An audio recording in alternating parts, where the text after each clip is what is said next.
This rail bridge is the only border crossing between Russia and North Korea. In early November, satellite imagery showed a train crossing into Russia, the first movement observed there in years. In the past, the railway was used to transport passengers and goods, but Russia and North Korea didn't return our questions on what the train was carrying this time. It is one sign of renewed activity between the two countries, which have indicated a desire to expand their partnership. Their leaders have exchanged letters. Russia said it recently sent thoroughbred horses to North Korea, and Pyongyang is even looking to help rebuild parts of Ukraine. But US intelligence says the cooperation is deeper, and that Pyongyang is selling arms to Moscow. This would go against United Nations sanctions, and both countries denied the reports. So here's what we know about how the two isolated nations are growing closer. Putin and Kim haven't officially met since 2019, but they've exchanged at least 6 letters this year. Both leaders have regularly mentioned the cooperation between the two countries that's never been stronger.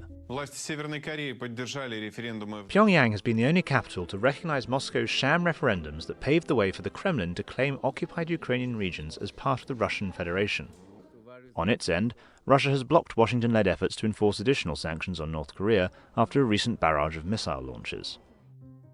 North Korea is also looking to help Moscow on the ground in Ukraine. Ведутся переговоры уже о том, чтобы строители, в том числе из Северной Кореи. In July, North Korea's ambassador to Russia met with an official from the Russian-occupied Donetsk Republic, discussing joint projects in construction, agriculture, and other sectors. There is no evidence that North Koreans are working in the occupied territories, which would violate the UN ban on the use of North Korean labour.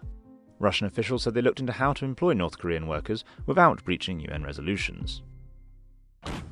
Those international sanctions also affect goods, including arms sales. The DPRK is covertly supplying Russia with a significant number of artillery shells. The Democratic People's Republic of Korea, or DPRK, is being accused by the US of using a network of countries in the Middle East and North Africa to send ammunition to Russian forces. Pyongyang is a major producer of arms, holding large stockpiles.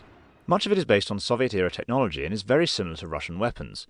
All this, North Korea watchers say, makes it an attractive source of ammunition for Russia, although trade with the two countries is heavily restricted by a slew of sanctions.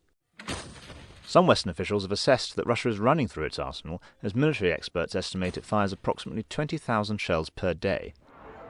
As Russia grows more isolated, it's looking for any help it can get.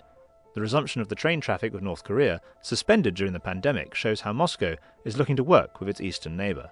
And experts on North Korea and Russia agree that the two countries will only grow closer as Russia seeks support for its war. And North Korea, which has been particularly isolated in recent years, could also benefit from a stronger alliance with Moscow, both politically and economically.